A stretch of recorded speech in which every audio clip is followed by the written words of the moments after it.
I that am curtailed of this fair proportion. Shakespeare's vision of Richard III is that of a man deformed. His character, a Machiavellian villain.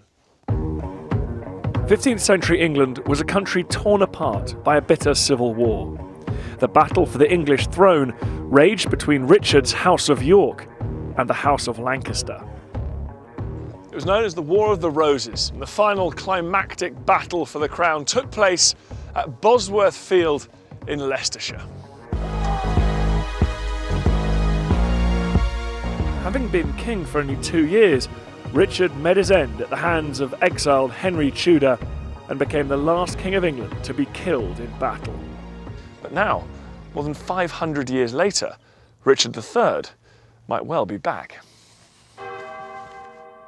After the battle, Richard was stripped of armour, carried to nearby Leicester and buried at Greyfriars Church. Last summer, archaeologist Richard Buckley and his team from the University of Leicester embarked on a quest to locate the Greyfriars site deep below the city's streets.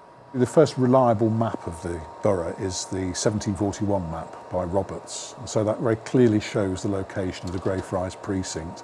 So by using that map and overlaying it on the modern Ordnance Survey, we can then get a very sort of clear indication of how the precinct relates to the modern topography. Before you started this, when you were at this early map stage, what were the chances of you actually identifying the Greyfriars buildings? Well, they're pretty slim, really. A large proportion of the precinct is covered by 2 modern roads, modern buildings, 18th century buildings, and then there are 2 car parks. So the only available areas are the car parks. Armed with ground-penetrating radar, diggers and trowels, over some months the team slowly unearthed the walls of the Greyfriars Church. Then, in a central area, they discovered human remains. Right, so here's the trench. Yes, indeed. Where were the remains found?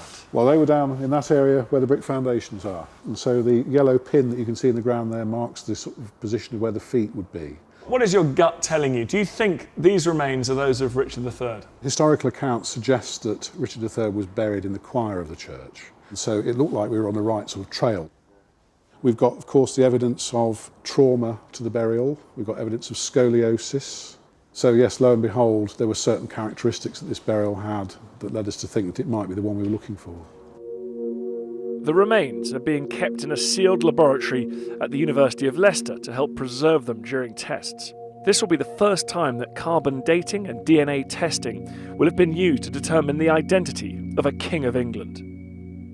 Today, I get to meet a man key to those tests. Canadian Michael Ibsen, whose lineage has been traced back to Richard III's sister, Anne of York.